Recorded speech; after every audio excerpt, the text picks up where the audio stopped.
All right, everybody. Hello. Welcome to Tiny Talk number 27, the second one at our tiny open session here. I'm taking a deep breath because I'm with somebody special right now. I mean, everybody's special that's in the stage or at this studio, but I'm here now with a three-time Dallas Entertainment Award winner, also a nominee for Artist of the Year at Dallas Entertainment Awards. See, my stutter's coming out because I'm super nervous right now. Because here at the Beehive Studio is the Remy Reilly. Hi, Hello. everybody! I've made it. Welcome. the Welcome. Thank you Beehive. so much for being here at the Tiny Talks. Thank you for having me. I'm so excited. So, all right. Let's get into this. You have your own like tour bus. Yeah. so, so that's why I'm like, yeah, we have somewhat of a really high kind of caliber. So, how, as I say with every Tiny Talk, I see you all as superheroes, and I want to get the origin story of your superpower. And for me, it's your songwriting and your voice, and you can play the guitar pretty well too. Thank you. So Thank you. you're kind of all around. So what started first? Was it kind of learning to play music or singing? It was definitely singing. Yep. Yeah, I started singing. Am I supposed to be looking at that camera or you? Me. Okay, I'm Yeah, looking yeah. at you. We're talking. We're We're talking. we're the one talking. They're The- the fly on the wall right now. Oh, okay. So I started singing when I was 2 years old. My parents You remember me. 2 years old? Wow. Well, I do remember singing, Nice. but my parents said that I was scatting in the bathtub all the time. Oh, cool. And I just would scat all the time. And then they said I would just make up my own songs to myself, and I was always singing, but the moment they walked in, I would stop. Oh, interesting. Like, I just did not want anyone to see me singing. Yeah. And when I was 11 years old, my mom finally convinced me to go to voice lessons. And that's when I started drumming, too. Drumming. Yeah, that was my first instrument. Get out of The here. drums. Okay. Yes. Nice. That was my first love. Same here. Really? Well, that was my first instrument. Well, actually, no, I'm lying. My first instrument, maybe technically, was the saxophone. Oh. But it was only because my best friend back home was also playing saxophone, and I was like, I want to play with him too. But I was, I don't know, like in fifth grade or something. I was a kid, and I rode the bus to school. And I didn't want to take the freaking saxophone.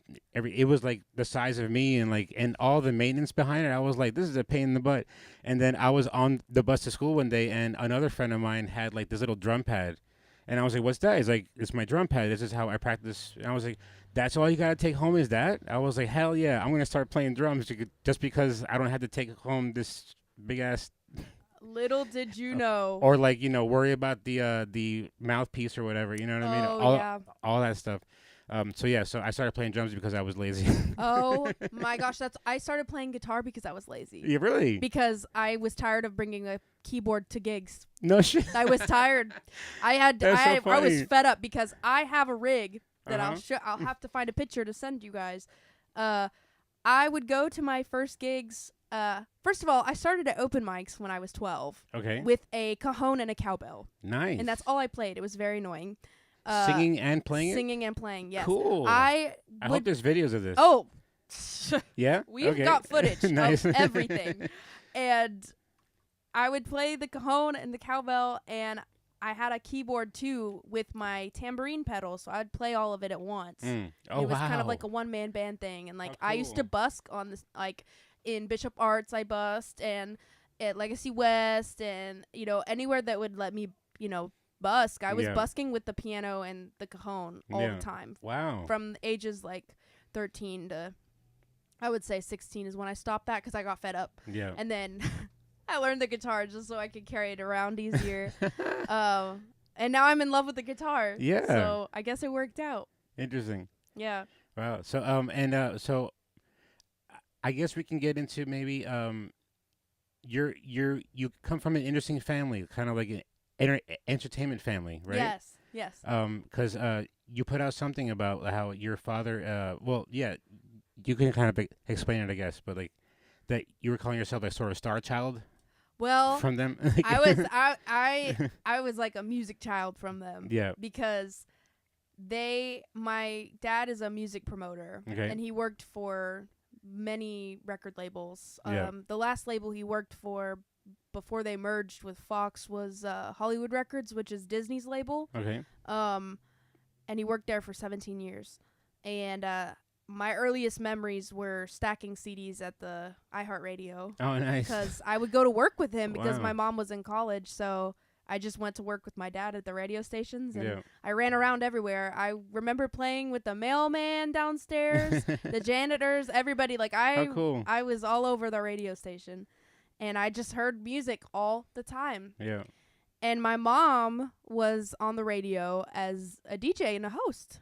Okay. So my dad and my mom actually met in that circle of radio people. All right. And then they had a music child. Yeah. My mom was an MC, and she clubbed and she DJ'd at clubs, and Really? yeah, she was all in it. And She yeah. like scratched? Like Yeah, she no DJ. shit. She was like That's she was cool. playing music and just she's Oh, yeah. she's so fun. Yeah. So that's why she kind of like was really kind of pushing you to kind of like really kind of go for it, right? Yes, and a common, I guess, people think that my parents really forced me into a lot of things because It doesn't seem like that. They really didn't. Yeah. They never did, and I tell people that all the time. Like, no one ever forced me to do music. They waited until I said, yeah, I want to take voice lessons. Nice. Because I did push it away for a while, but, I mean, I feel like at 11, that's definitely not too late. Like, it was Do you fun. remember why you kind of pushed it away for a little bit? I was really scared. I didn't want anyone to hear me sing, and Really? yeah, no, I was. Wow, because your stage presence is so like comfortable, like Thank you. like a natural, you know. It was not always that way. No? No, actually, to be honest with you, I feel like that's just brand new Yeah. because in the past year, I've been getting really comfortable on the stage. Okay. I used to be like really awkward, and I, by nature, pretty awkward person, pretty I wouldn't. personality. I have lots of anxiety, Okay. panic disorder, the whole bit. Okay. But the stage is like kind of like my safe place. Yeah. You know, that's like our zen. Yeah. It's our place. And I still wasn't like really owning the stage for like the past 3 years. I was not.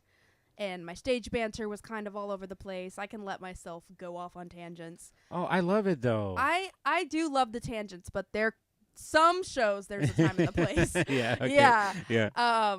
And I just know when to zip it up and play Yeah. the song. But yeah, I think this year I've got really, really comfortable on the stage. Was there something that kind of drove that, I like think to kind of like cause, or to kind of like notice that there's something that I should improve maybe? yes. Because like I've only seen you like I'm like, yeah, this isn't a star, like a star like Oh man. you never looked awkward, but I like that's just from what I've seen, but I think it's a thing in your head too. Yeah. Because I always think I look awkward, and I just was saying something online like I didn't post anything about like my concerts. Like I would have this big show, and I wouldn't post yeah. anything about it because I was embarrassed. I Wow. was like, oh, I don't like how I sound.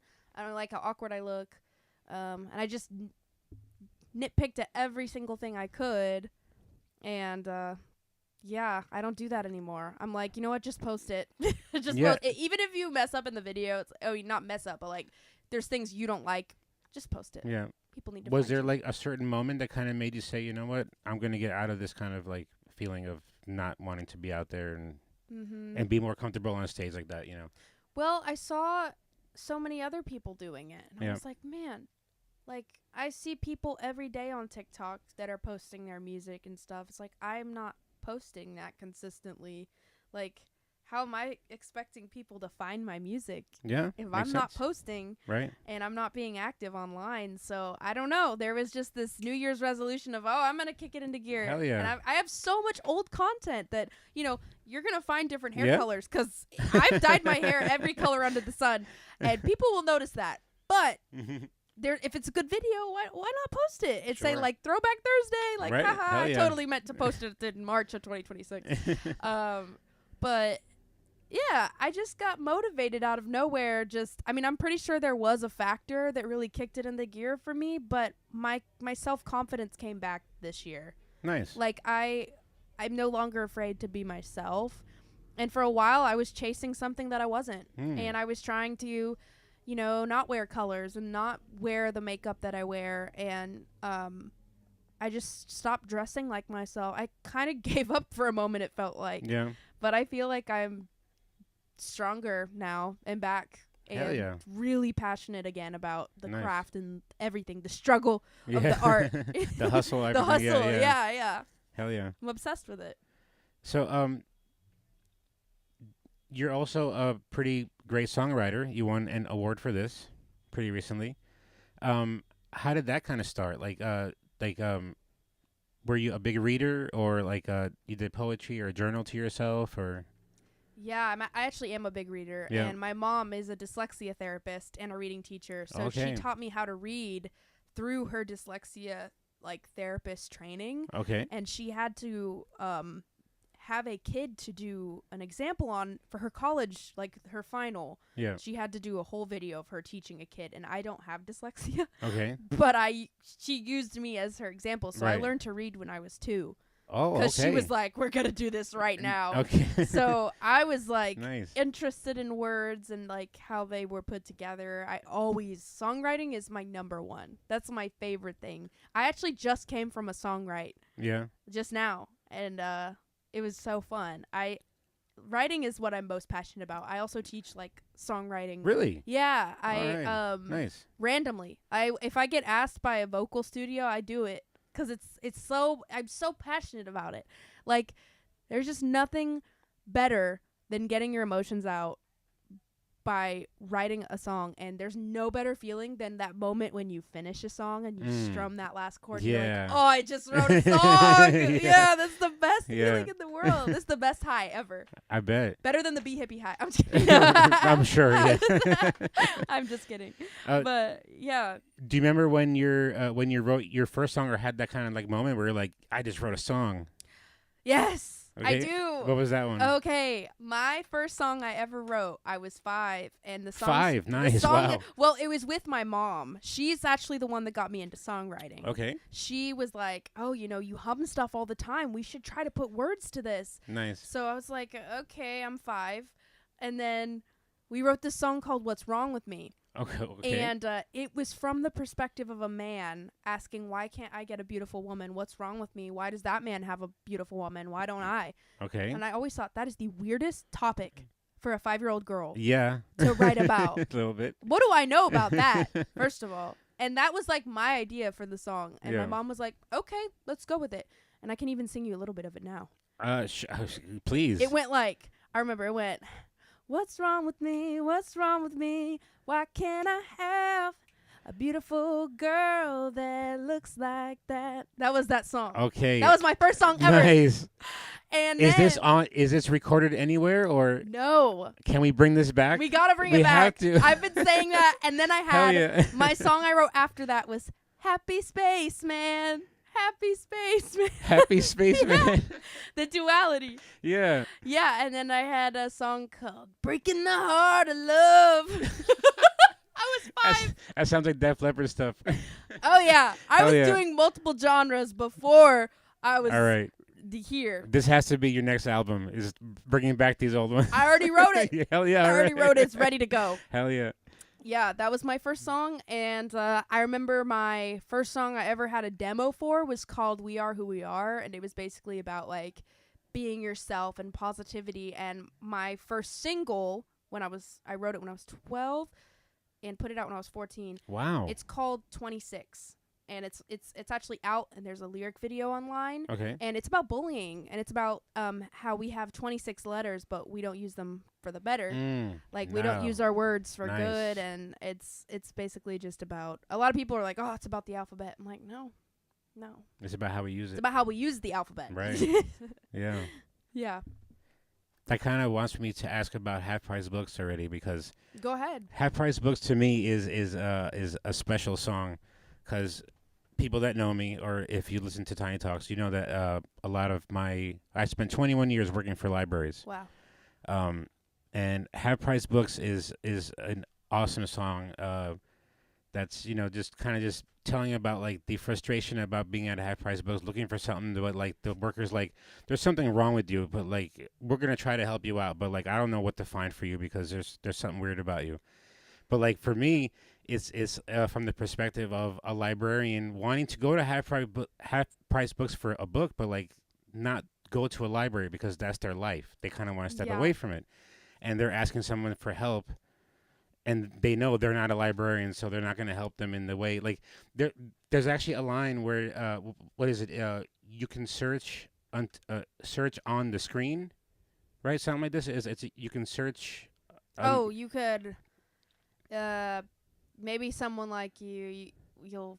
Wow, I don't know my own lyrics. It was something about searching on the screen. Online. Yeah, like online on. I'm gonna look it up right now because it was because I misheard it, and the way that I misheard it, I was like, oh, what a cool line. Um, Now I'm having to sing it in my head to find what you're trying to talk about because I know what line you're talking about. I'm pulling it up right here. Um, Just describe it to your screen, right? I heard it though. Just describe it till you scream. Oh, I like that too. Because write that down. Because as a librarian, like I know what that feels like. Like you're trying to search for something and then like you can't find it, and it's like until like you're screaming in your head, like what the fuck? Where the hell is it? You know what I mean? But it was like search until you scream. But it was the actual lyrics are search on your screen. But I was like, oh my god, this song should be like the American Library Association like anthem. Oh, that's funny. Because like it's describing like or it's like describing like the not pain. Pain is a strong word, but maybe the pain of a librarian, I like can't imagine being what away they from go a through. library and try to find something. I can't imagine. Thank you for your service. And I love how you were talking about like how this is fiction and whatever. So I was like, so you must have spent some time maybe in a library, or is it just like reading a lot, or? That is actually a song that came from a breakup that I went through. Okay. Story goes. It was just the way that you were describing how you're navigating, trying to find something. I'm like, Yes. this person's been in a library like a long time, or like, yeah. I actually, it was the Half Price books. Yeah. I spent a lot of time Yeah. in Half Price and Barnes and Noble, which Barnes and Noble was mentioned in the Yep, second it verse. is. It is. Yep. Shout out to them too. Shout out to them too. But Half Price Books does follow me. And they did send me a package after that was Hey, released. nice. Yes! Hell yeah. Nice. I was like, I hope that I don't get sued. But instead, I got a card in the mail. And I was Hey. like, oh my gosh. Very cool. Yeah. But no. Yeah, tell us about that song. Oh, man. There's so many details to this song. It's really special to me because it's all true. Everything you hear in the song happened. That was actually the conversation I had with the woman in the second verse. Wow. I say in the verse it's a man, but it was actually a woman in real life who said that she couldn't find anything. Well, let's step back to the beginning so it makes sense. So I went through this breakup. Worst breakup of my life. It was such a terrible relationship. I was in a really dark spot, and I thought there was something wrong with me. And I was like, man, why am I not, desirable? Why does nothing ever work out for me? There must be something wrong internally for me to have a nice relationship. To this day, haha. I feel the same way. So I went and I kind of spiraled. I had a little bit of a itsy bitsy crash out moment where I was going to bookstores every day. And I was looking in the relationship aisle and all the aisles. Trying to figure it out. Trying to figure out, like, what do I have? Like, am I avoidant attachment? What does that even mean? Who am I? Like, I was just like rolling down. And then I got really brave and I started ranting to this employee. I was like, I hadn't gone to therapy. I had no one to talk to about it. My friends were sick of me talking about this breakup. Yeah. But I really needed to talk. Like, I needed to talk to somebody. And I just started talking to this lady. And I was like, okay, is there a book in here that I just described everything? Can you find me a book that'll help me? Oh, wow, yeah. And she was like silent, just staring at me like, are you crazy? Yeah. And she said, well, there is this one book where there's this side character that reminds me of you, but it's fiction. So I don't know how real that really relates to you. So I put that in the second verse. Yeah. Like, she said, like, there's a side character. It's fiction, though. So it was that she said it was an anime book or something. Yeah. And I was like, no, that's not what I'm looking for. You need to help me now. Like, it's your fault. Yeah. And, no.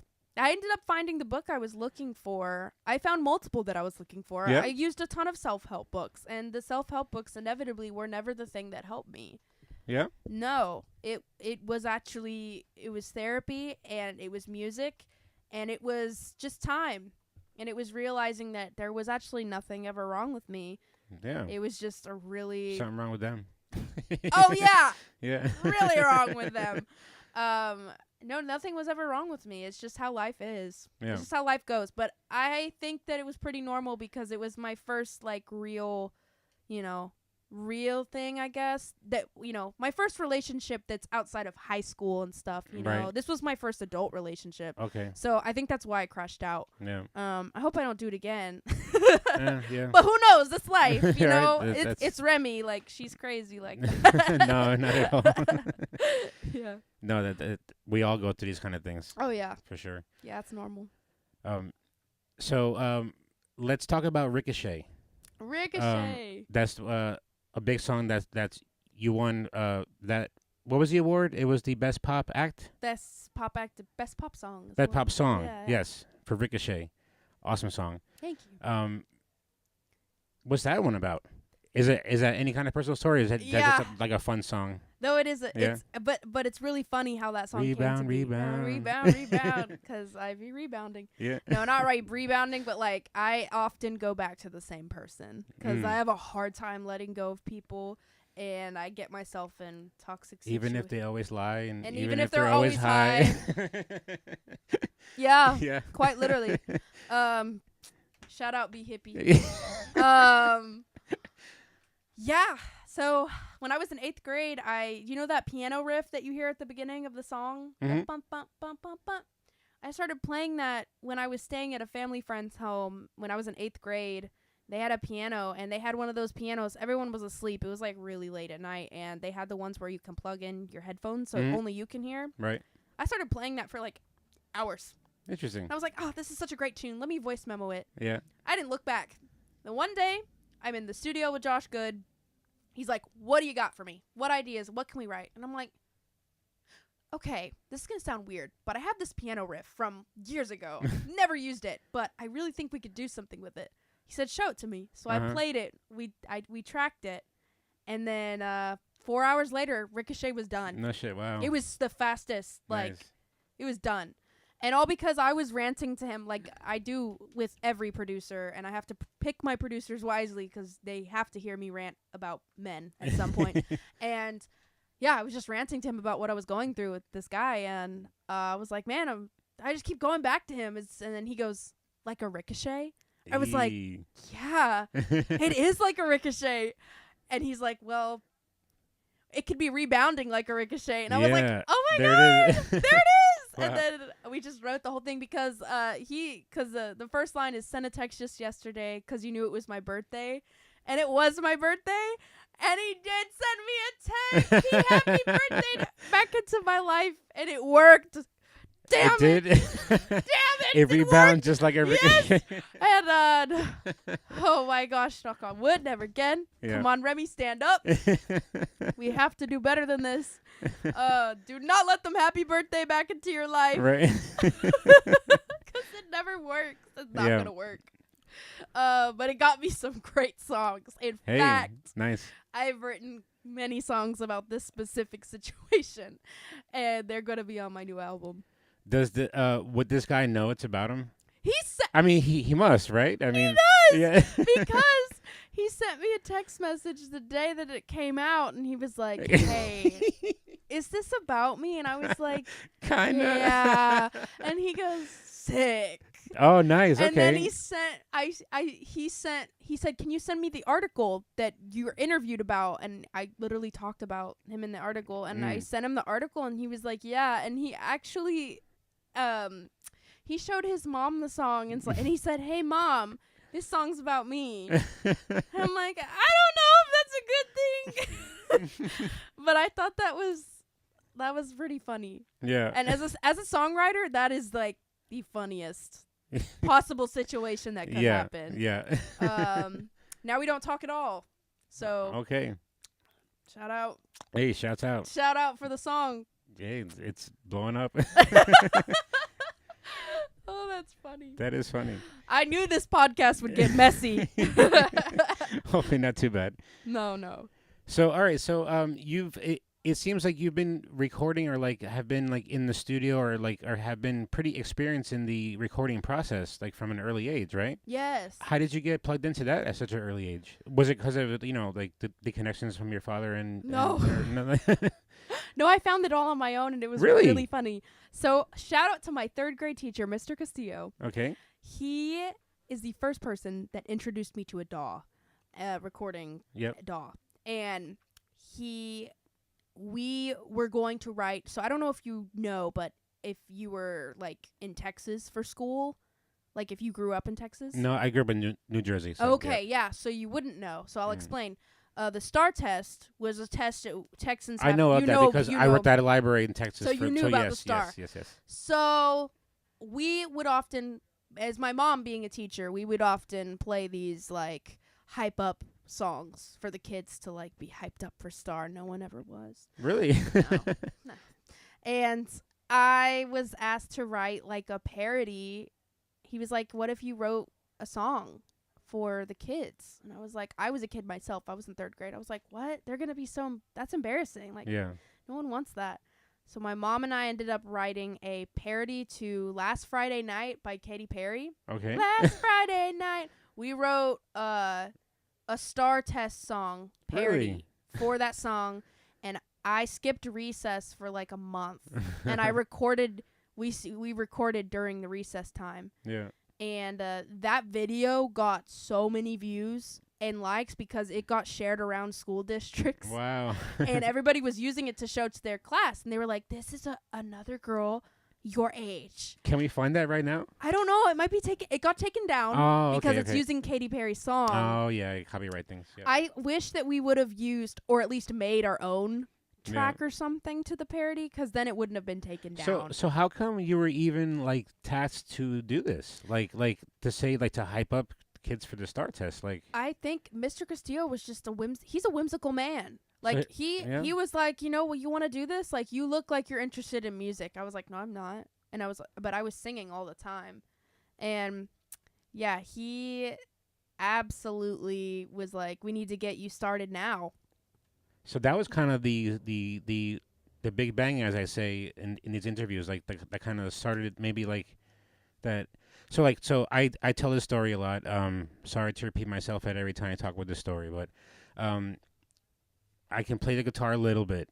Mm-hmm. I'm not a guitar player. I would never say that because like I can't riff with anybody. But I wanted to learn Led Zeppelin's "Babe, I'm Gonna Leave You" because I like that riff. And from that, I was like, I'm going to teach myself, the basic chords.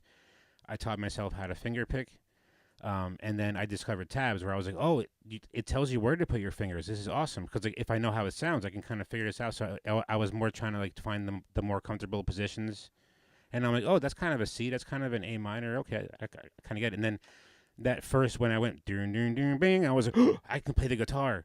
I was like, holy shit. And then I'm like, that kind of like made me want to learn it more and practice more. So like, was that sort of a spark where like maybe before this you were singing on your own, it was kind of just fun, whatever, but like now it's like you're doing it for people, and like, now you're like a performer. Yeah, I don't even know. I mean, that definitely could have been the start of the spark, because I was like, oh my God, this is so fun having headphones on and singing in a mic and then hearing it back and stuff. I had such a little kid voice though. I was like, I don't know how good that sounded. Yeah. But I do remember my first gig, and I remember it was at outside of a Starbucks, and I sang a Christmas song. How did you get that gig? Through my vocal coach. She would have performances for her students. She would get us gigs all the time, and that's how I started gigging. Shout out Brittany Belt.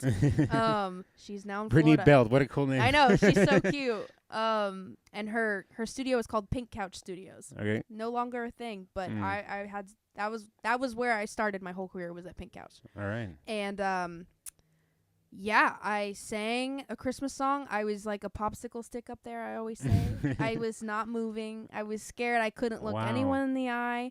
I was trembling up there, like just trembling. And then after the whole ride there, I was like, Mom, I don't want to do this. I changed my mind. I don't want to sing in front of people. And then when I got off the little stage, I say stage lightly because it was the parking lot. Yeah. Okay. But when I got off stage, I told my mom, I loved it. Yeah. I gotta do it again. Nice. And she's like, it's like a roller coaster, right? You said you didn't want to ride it, and now you want to ride it over and over again. And that's, oh gosh, I never You stopped. caught the bug. I Yeah. never stopped gigging. In Yeah. fact, I never went to college. I just kept playing shows. Yeah. And I almost got kicked out of high school because I missed so much school from playing gigs. How cool. Wow. So so bad. I guess from your parents' kind of experience, that's how you got all these connections for all these gigs like that. It really was doing open mics. Yeah. My dad, Nice. he took me to an open mic every week. I would go 3 to 4 times a week to open mics. Nice. All over Denton, Texas. Really. Why did I just say Texas? Everyone, y'all know who that. Where in Denton? Because I lived for 13-ish years in Denton. No way. So I probably saw Dan Silverleaf. I was around, like around there with like Rubber Gloves, Oh yeah. Well, the 2 ones I frequented, I busked a lot because I don't know if musicians know this, but it's actually not. It's legal to busk in Denton Square. Yep. Like you can. Yep. There. So sometimes I'd open up the van and busk there, but way before I had the van, I would do the LSA Burger open mic, Yes. and it was upstairs on the rooftop. On that rooftop? Yes. No shit, nice. I was 11 That's awesome. when I started that. What year was that? I must have. When I was 11, I don't know. That must have been. Would that be 11 years ago for me? No, I can't do math. How old are you right now? I'm 22, so. Okay, yeah, that'd be 11 years. So yeah, I don't know. Yeah. Jeez. 15, 16. Okay, yeah. 11 Yeah. years. Wow, life goes fast. This life thing's kind Yeah. of cool. It's That's kinda cool. that's so cool that you played there. They're in a bar called Audacity. It's Yep. no longer a thing. But Yeah. I played their open mic every week. I know all those 2, bars. Mm-hmm. Yeah, little side story there. I played darts. So Denton has a really smart thing. I'm not sure if it's still a thing now. I hope it is, but they had a smart thing on Mondays. They had a dart league What? where like every bar had their own dart team, and What? it grew to the point where there was like divisions, like a top division and like a not top division. But it was really smart because what it was so like I was playing for Dusty's Bar and Grill. That was the team that I was playing for, and we would play against Audacity or Sweetwater or there's all of them. But like Wow. so like it was like home and away games, but like it was on Mondays because it was like I asked them why one time. I was like, this is all fun, but like it's on a Monday. I'm like, I have to go to work on Tuesday, and when you play at these things, like you have a drink special, so like beer is super cheap and the food is super cheap, so like you bring people and you hang out. And so I asked them, I was like, why on a Monday? And they're like, well, no wedding comes out on a Monday, so like at least this is kind of a guaranteed like way for each bar to kind of get some business. That's smart. And I was like, that's really smart, yeah. So through that, I got to know all of these kind of bars, and I actually played darts with the bass player from Bowling for Soup. Oh, I know. I know him. You know him? Yes, I know that band. Oh yeah, I've known Jarrett for a long time. We were dart buddies for That's a long time. cool. There was one time I was playing against him, and his freaking tour bus rolled up to pick him up. Oh. Like the big ass, like we're just like playing, and like he finally beats me, and he's like, all right, peace out. I'm gonna go on tour. I was like, what? Well, I'm sure at And that then time, yeah. I go outside, and his big ass tour bus waiting Wow. for him. Yeah. So yeah, that's Those are great guys. kind of cool little Denton connection. That there, is such a cool Denton connection, Yeah. and the fact that you know Audacity like that. No one yeah. knows. No one knows Audacity because it wasn't there. Yeah. It went out of business shortly after I was playing there. I think maybe before COVID it went out. Yeah. It was before COVID happened. But yeah, no, Denton, Deep Elm Art Company had an open mic. I'd go to that one. That was Nice. on Monday nights too. I could name a billion open mics that I went to, and So it was just getting yourself out there, yes, pretty much, huh? That's the only way. Yeah. And you're practicing in front of a crowd. And I must compliment you and the Love Mic for your open mics, because I have never experienced community like I have at yours. It's the Love Mic, really. It's all of y'all. We're the residual from the Love Mic. Like we're the No. runoff. No, you're not just a runoff. You are your own community, but we're all one, you know? Yeah. It's one ginormous family For sure. that also goes to Candlelit and all the other open mics. Right. We all Yeah. migrate around. And now Rising Voices in Fort Worth. Rising Voices and Creatives Factory, and Right, it's like Creatives Factory, a giant group of these lovely people, and I come to the conclusion that it's probably because I was a minor when I was going out, and I was like, man, why does no one want to hang out with me? Dude, no one wants to hang out with me, and I'm 14 years old, and I'm not drinking, and everyone else is, and I never felt like I had a community or like friends, because I was like, but then I realize now, I'm like, girl, you wouldn't want to hang out with a 13-year-old. Yeah. You would not. Let's be real. That'd be weird. That'd be really weird. And I'm like, wait, okay, so now I'm an adult, and I turned into an adult at the perfect time, because it was prime time for Love Mic and Tiny Stage and Creative Factory. Everybody. I was like, oh my God, I have friends, and I have like community, and we all go to each other's shows, and it's fun, and it's like, oh my God, Yeah, and this is what I was missing from it. It's kind of serendipitous too. I love telling the story. I said it at Morgan Hawkins' Tiny Talk. If you knew, the Creative Factory is pretty significant in how the Tiny Stage got started. Really? If it wasn't for the Creative Factory or Christian and the Creative Factory, this maybe wouldn't have happened. Maybe. Whoa. So really briefly, the story of the Tiny Stage just started out 2024 August 8th. It's called Lionsgate. If you're into astrology. Yeah. If I hope I have it right, but it's when the sun rises in line with the constellation Leo and the star Sirius, and it opens up a portal of manifestation. So like, this is the day to kind of like declare what you're gonna do, or like manifest some good things and all that kind of stuff. So the owner here, Chris Fagan, we were talking earlier, he's the one that built all this stuff, right? It's amazing. At that point, I was doing events. So like it was kind of expected that like we're doing things here pretty much every weekend, but that day was a Wednesday, and that Monday he's like, August 8th is Lionsgate. I want to have a whole day music festival with food and stuff, because we have space for a food truck for free. Oh, fun. Which was kind of a thing that we did anyway. So we planned out this August 8th thing. So like, but at that point, our events were like, a movie night, a trivia night, karaoke, showing a Mavs game. It was not live music. So it was like, oh crap. So where do we find live music? And luckily, some previous workers that were working here, one of them knows Christian pretty well, where he kind of considers Christian as a sort of like father figure, or like mentor. And I met him once because we were kind of working on something, side. But I knew he was in music. I didn't know at the level he was, but I was like, this guy might know some people, because we need some live music now. Yeah. So, and we have 48 hours to put this together. Whoa. So I contacted him. I'm like, hey, can you help us out? We might be able to pay him. We don't know, but at least it's some exposure. I was trying to sell it, right? I was like, there's some exposure. Is downtown Garland. It's at the entrance of downtown. And he's like, yeah, I got you. He sent us H.D. Kennedy, Solitary Witch, Dylan Noir, and that it kind of made the night. And from that night, the owner loved it so much, he was like, we got to do this again. And I was like, well, in my library career, a big part of it was doing programs. So programs are like, if people don't know, like if you ever go to the library and see a story time, like, people reading to kids or whatever, or like a senior, like craft or whatever. These are programs. The idea behind that is that you're trying to show the community like how their tax dollars are being spent. Let's be real, right?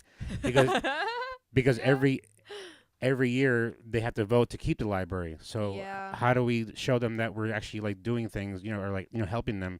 We'll do a story time. We'll do a craft or this and that. You know what I mean? There's a whole team of people that come up with ideas to kind of bring people there, and that was kind of my job too. Wow.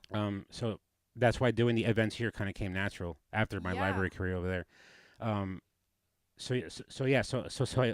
I've done open mics at at The library? the Coppell Library. Yeah, I play the Greenville one. Get out of regularly. here! Really? Yes. No shit. I bring my band down there. Nice. Yes, I'm great friends with the Greenville Library. Hell yeah, Yeah. nice. No, yeah. So I put that together because like I was like, how cool it is because people wouldn't expect live music at a library. They It don't. was supposed to be quiet, right? Mm-hmm. But how I am. But so I've done it. So I was like, let me try an open mic because from that experience of Lionsgate and meeting these artists, my background really is in soccer too, right? Really? Yeah, I played my whole life, played college, and I Wow. started the first semi-pro soccer team in Denton called FC Denton. Whoa! Shouts out. Oh, Shouts out to all my homies. Hey, FC Denton, hey, FC Denton, DTN for yes, life. Yes. But yeah, Make them goals. and the way I started that team was kind of a similar way of how this kind of all snowballed because I remember back then when I was trying to form that team, I found like a handful of really good players, but I know if you find one good player, they know like two other ones, and they know Yeah. two other ones. So from that first Lionsgate thing, the owner was like, "This was awesome. We have to do this again." I was like, "Well, let's try an open mic. Why not?" And then I'll hit them up about having some other artists. So we had 2 open mics. It was Friday and Saturday, and I had 3 featured artists for each one because I was really scared about having an open mic but having no artist. Or like no performers. So I asked them if they knew anybody else, and then from there we got who I call the Mount Rushmore of the tiny stages: DM Rice, JM Solis, Archive, Mia Potter. Yeah, I love Archive. Right, Archive is the shit. Yeah. I met him at the Deep Ellum Art Company Really? open mic when I was Nice. 14. Really? Yes. No way. Yes. So, funny story with him. All right. So he was here at Lionsgate. That's how What? we met him. So, Solitary Witch was turned out to be the headliner just because that's when she had time, right? Wow. But she was the headliner. Solitary Witch. Do you know her at all? Yes. Yes. You know her, yeah. So people at home, if you don't know her, Solitary Witch is a singer-songwriter, plays a guitar, but also this cool like drum machine Yes. that when you're seeing her, it looks like a suitcase, right?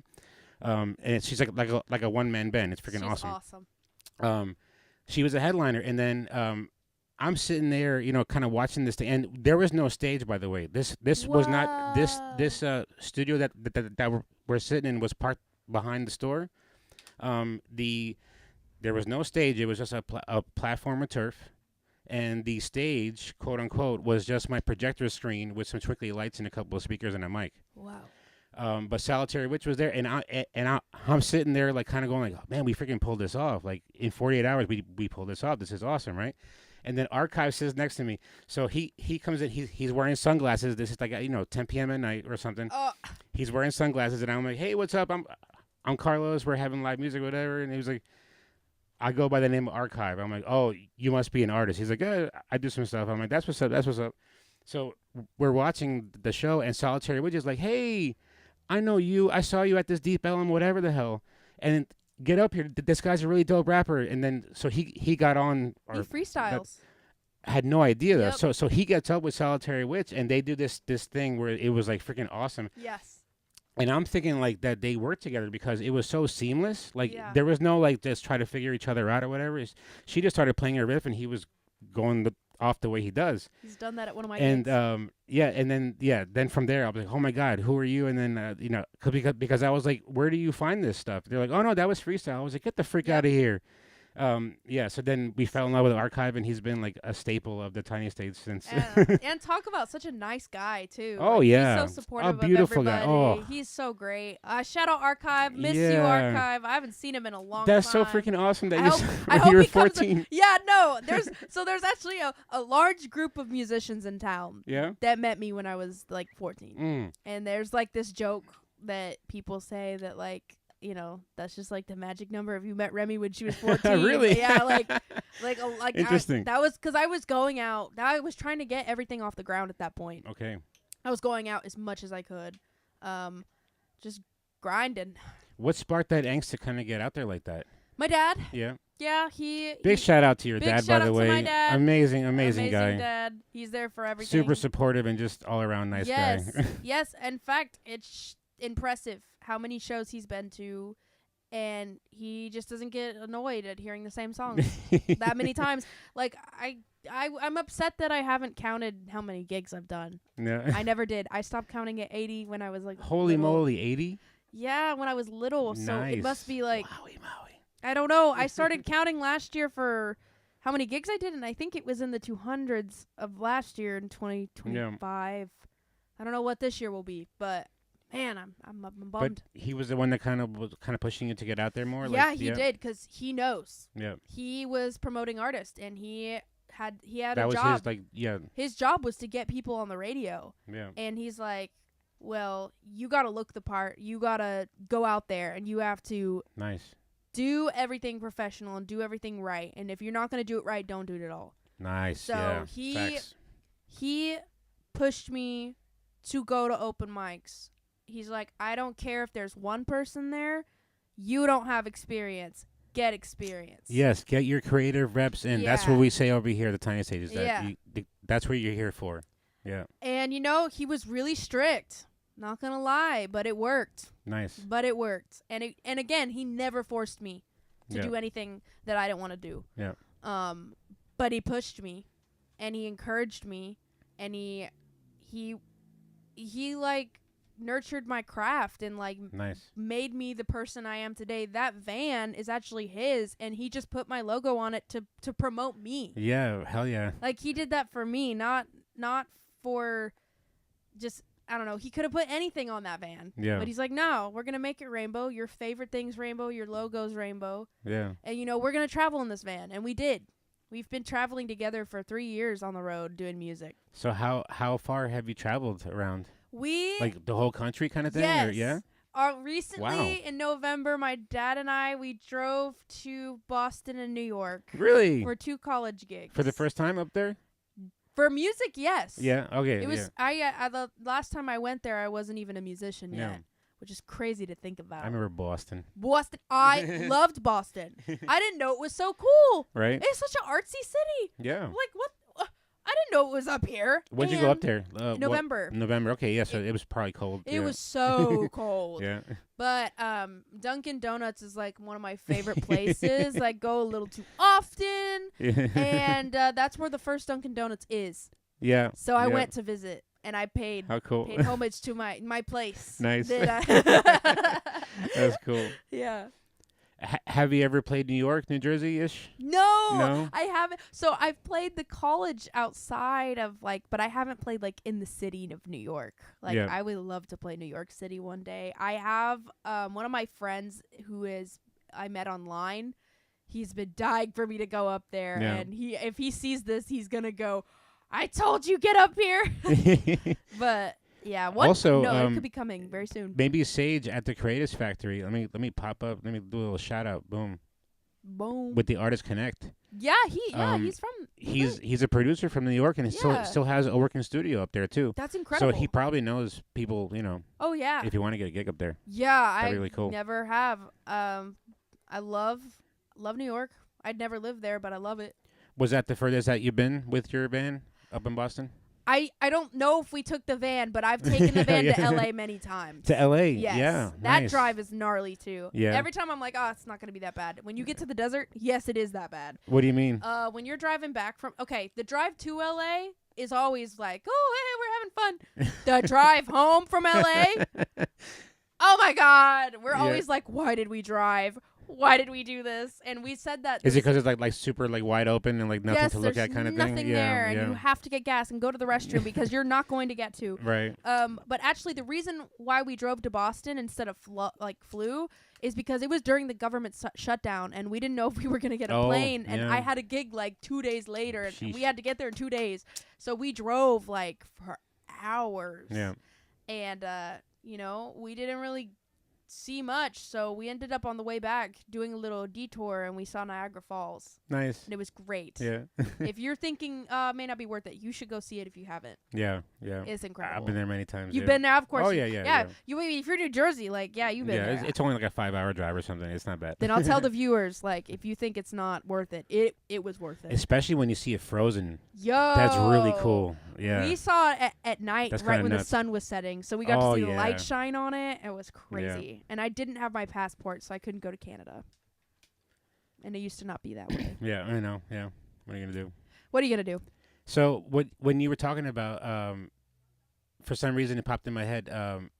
You're have an interesting kind of background, I guess, like your culture or your nationality, maybe. Oh, Like, because well, I was interested. I was like, I heard what you're like, part Portuguese, part Cuban, part this. Like I was like, oh, I had no idea. well, I'm Portuguese, Okay, but my dad was born in Trinidad and Tobago, so that's so awesome. So how that must have affected your music or like your writing, I think right? so. Yeah. I think so because, well, actually, just the music that my mom and dad listened to growing up. Yeah.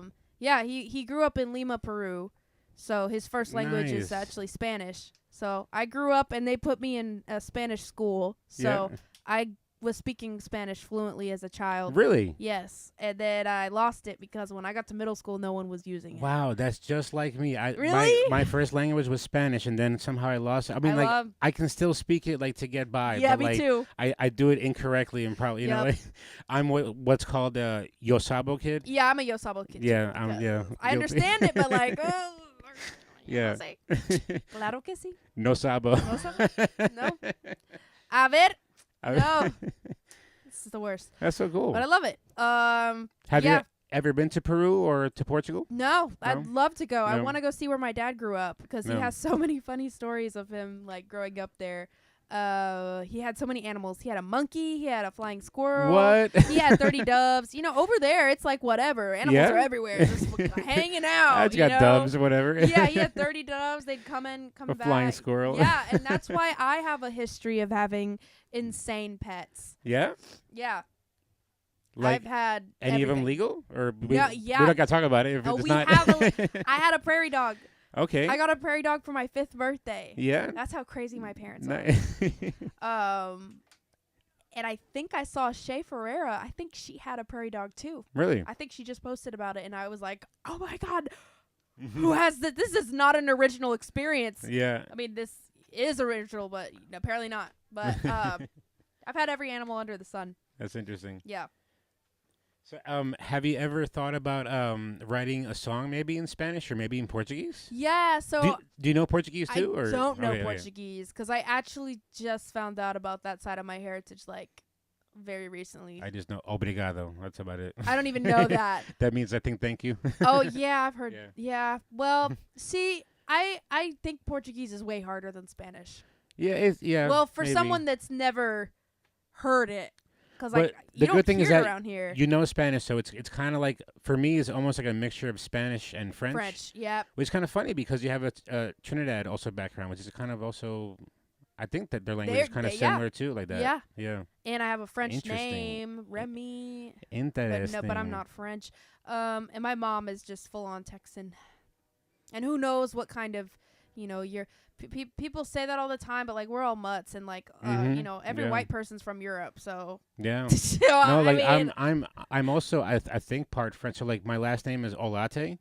okay. There's some weird lore in my family where we supposedly have a castle on the border of France and Spain. Is the Castillo de Olite. It's still there. I think it's still Ooh, there. You should go visit. But like but yeah, we were like friends, and then like we were kind of like people that, I don't know, some kind of war happened. Like we were part of the people that wanted to revolt against the Spanish monarchy. Yeah. And then some war happened. Then we escaped to France, and then that's when the Olite became Olate.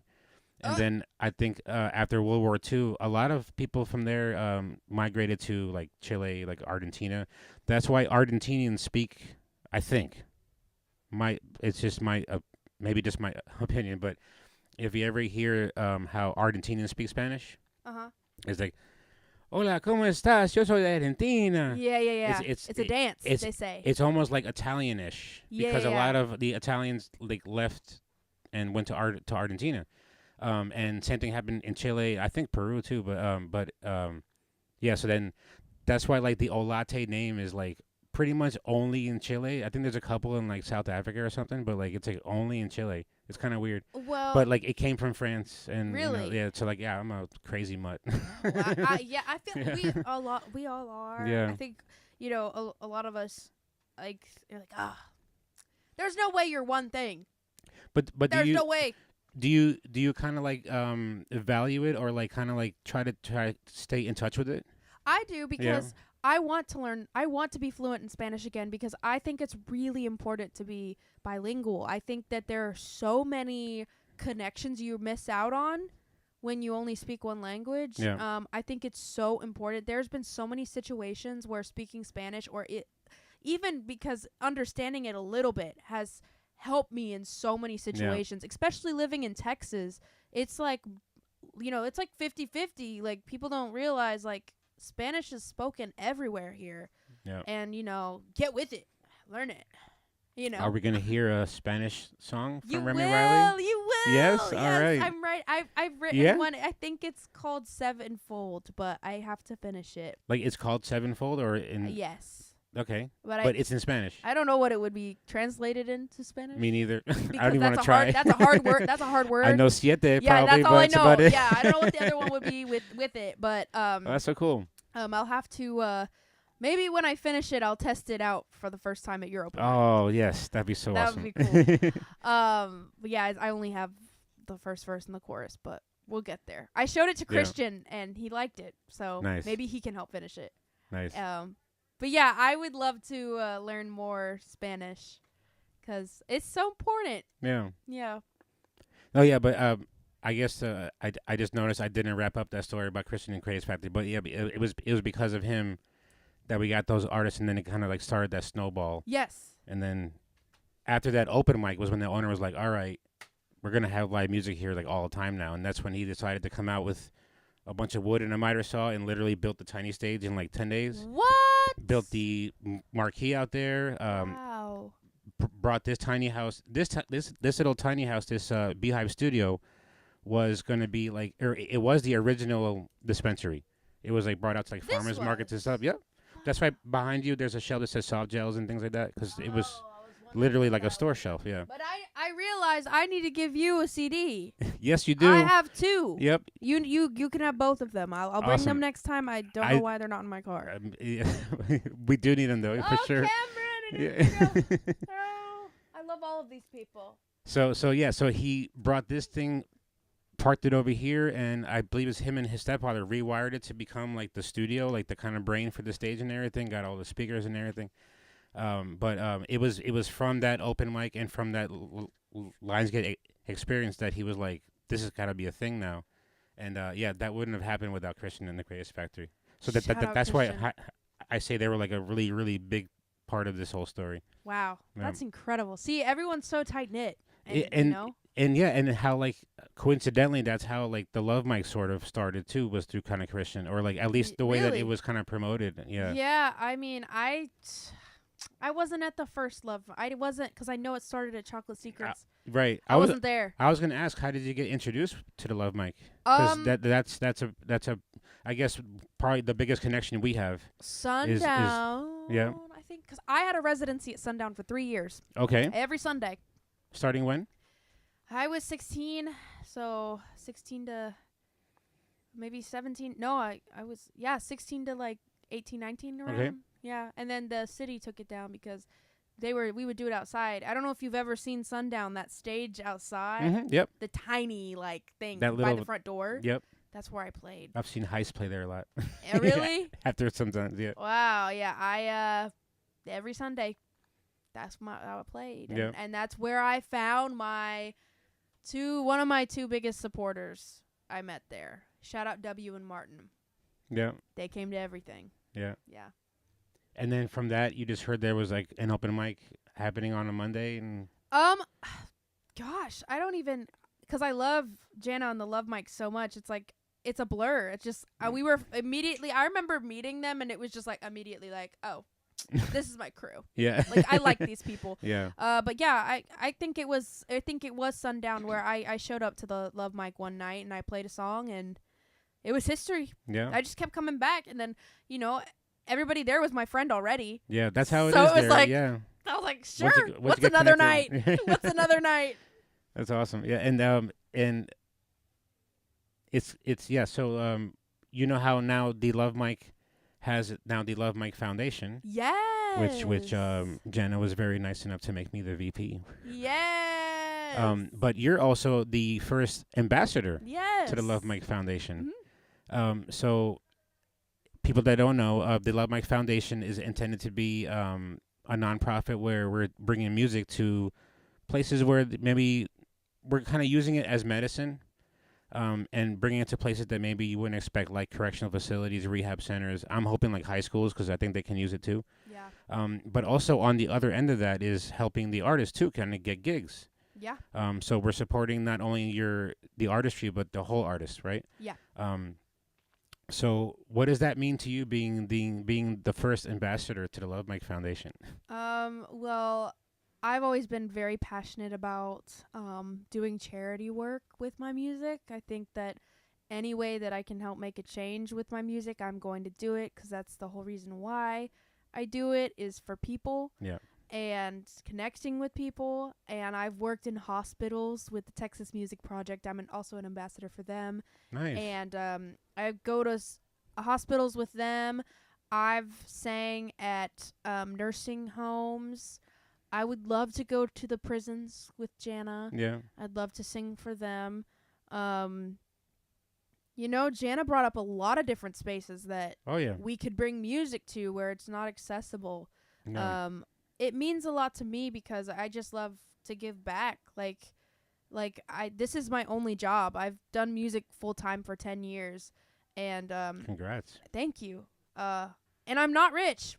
No, not by any means. I'm No, struggling, but just to be able to do it is huge. exactly. Yeah. And if that one thing that I do can help in any way, that's like the Yeah. whole goal. That's my world right there. Yeah, and for those of you who don't know too, the Love Mike is centered around mental health awareness. Yeah. And I'm big on that too, because I Yeah. have terrible anxiety problems. Yeah.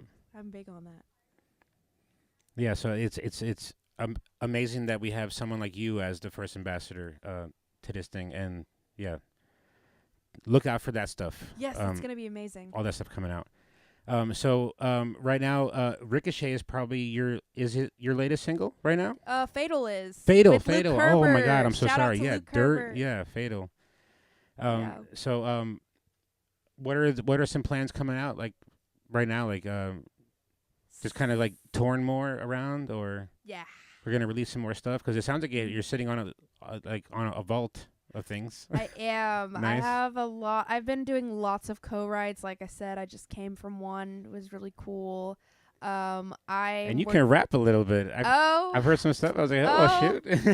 Well, yes, I Yeah. just put Cole, my friend. He's a rapper Yeah. who goes to San Francisco school, I believe. He had me on one of his rap songs Yeah, it to was sing, cool. and then this one he said, "Hey, could you do a verse?" And I was like, let's try it. Yeah. Let's have fun. Because my mom was a hip hop dancer for 15 years. Really? So all I listened to growing up was hip hop. Can you dance too? Well, I do it anyways because I like to have fun. Oh, that's so cool though. But my mom's really good. Nice. And I'm going to have to learn anyways because being on stage, And I just started singing backup for Nick Parr and Oh, the wow. Selfless Lovers, which is an Austin-based band. Okay. And I have to dance my butt off on stage when I play with him. So I'm learning the cringe way. Yeah. And publicly where people can video. It's crazy, but, it's all fun. Yeah. It's another way to express yourself. Nice. Yeah. So I love rap. Big influence. Yeah. So what can we look forward to? You can look forward to more singles coming out. Because Nice. I'm definitely going to put a bunch of stuff out before the album because I want to take my time on that. Nice. And I want to make sure everything is perfect or it as perfect as it can get because nothing's perfect and I'm having a hard time. Sure. But, I just want to take my time because it's my first one. And the first album. yeah, my first big album. The What- CDs that I'll give you are just EPs. Okay. But, What's the album going to be called?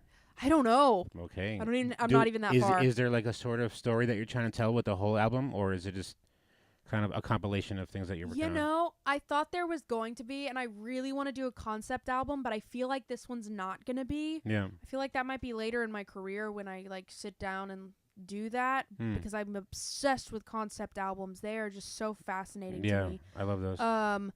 This one feels just like it's got topics of all areas of life. Nice. Like it's really just like the human experience. Nice. You know, everybody can expect a good breakup song from me, but I'm so sick of writing those. Yeah. I'm sick of being the cliche like little blonde girl with an acoustic guitar singing about her heart being broken. Like Yeah. I'm sick of it. And I told my producer, I'm like, we can write these all day, but we got to write about other things cuz I'm tired of being known for this, and I want to sing about other topics. So do you write all your stuff by yourself? I do for for the most part, yes. Nice. And then I took in to the producer, and Tim Lightyear is producing my record right now, and he's been tweaking everything for me. But we cover topics so far of self-love, learning to leave the nest, which I haven't done yet. We talk about family loss. Yeah. We talk about grief. We talk about, you know, we talk about lots of things that are just not the usual Remy topics. Yeah. And thank God. What can I ask what family loss you're pointing to?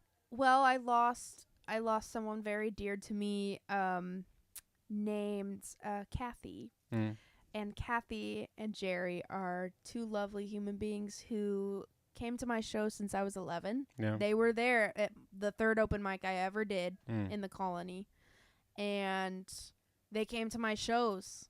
Every show. They were there. And unfortunately, Kathy passed away a few years back. And that was really hard because these are the people that were the first people that were like people that showed up all the time. And I felt like I had someone that believed in me that wasn't my parents or built-in believers. Sure.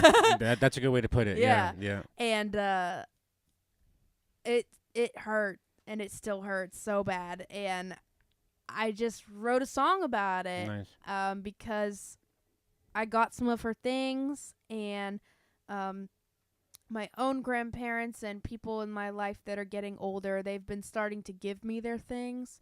So I wrote a song, Please Don't Go Giving Me Your Things. Oh. Because when someone starts to give you their things, it means that they know they're going to pass, and they want to give it to you before. Right, they want it to live on. They want to see you get that and not it go to some random person. So we cover topics like that, but I promise you there's also happy songs on this album. This album's going to, I really think the way that it's going, it just feels like it's going to tell stories of the human experience. Nice. Like it's going to go through everything, and it's not just going to be about men. Because I'm not a man hater. That's a common misconception. I really don't hate men. Okay. I have lovely men in my life. My father is a great example. Yeah. I've just been heartbroken too many times. Yeah. But I get it. Yeah. Yeah, Carlos is a wonderful man, everybody. Thank you. He did nothing wrong. I did nothing wrong. Sheesh. Don't get me started with that stuff. I guess we're at 9:35, so unfortunately, I can talk with you for I'm sure. forever. But let's. I guess I'll give you my last kind of final questions. Cool. One that I always ask artists. Are you working with anybody locally right now, or want to work with any local artists that you haven't yet? Oh man, I've co-written with a lot of people locally. I worked with Luke for Fatal, and that was a dream. I'm thinking about, it'd be really cool to work with who's on your shirt right now, Roman. Roman the writer, yeah. Yes, because Roman did an insane cover of my song Rattlesnake, which, fun fact, is my least favorite song. I know, yeah. That was hilarious. How did that get around? How did everybody know? And I didn't tell anybody. That was awesome. So, at the DFW Covers Others Volume 3, Roman the writer did this version, and Jana had Remy on like FaceTime or something. Yes. And then Remy was like, "How did you even find that song? I hate that song." It got taken down on Spotify, so it's only on like YouTube and stuff. But I'm trying to get it back up there. But Roman would be awesome. We have to book your DFW Covers Others interview so you guys can meet and then hopefully start working together. That'd be so cool. That'd be so cool. Yes. yeah, I was driving back from Waco. I was watching it on Yeah. the stream, your stream, Yeah. and yeah, it was great. Yeah. It was great. Love you, Roman. You're so great. All right. So hopefully that comes out. And big shout out to Roman the Rider. Yeah, I'm wearing the shirt. I can't really. There it is. Roman the The Rider. man in blue. He's always in blue. Semi-finalist for the Jambaloo Music Prize. Vote. Which is like they win like 20 grand and like recording time with like Grammy award winning people and stuff like that. So yeah, vote blue, vote Roman. The link is in our bio, also at the Love Mike Dallas bio. Very cool. So go for it.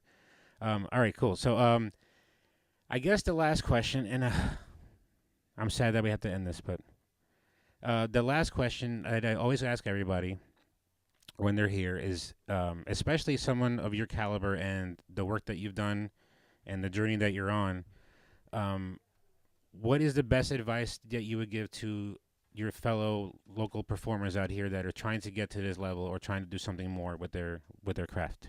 I would say keep going. The biggest thing is I'm looking. You're talking to them, yeah. I am talking to you now. Keep going. You are doing this for a reason because it's in your soul, and what you want is already yours, and the answers have always been inside of you. Don't. Yes. They're there, and you have to keep going. That's the only way through. It's really hard. This job is really hard. It's not for the weak.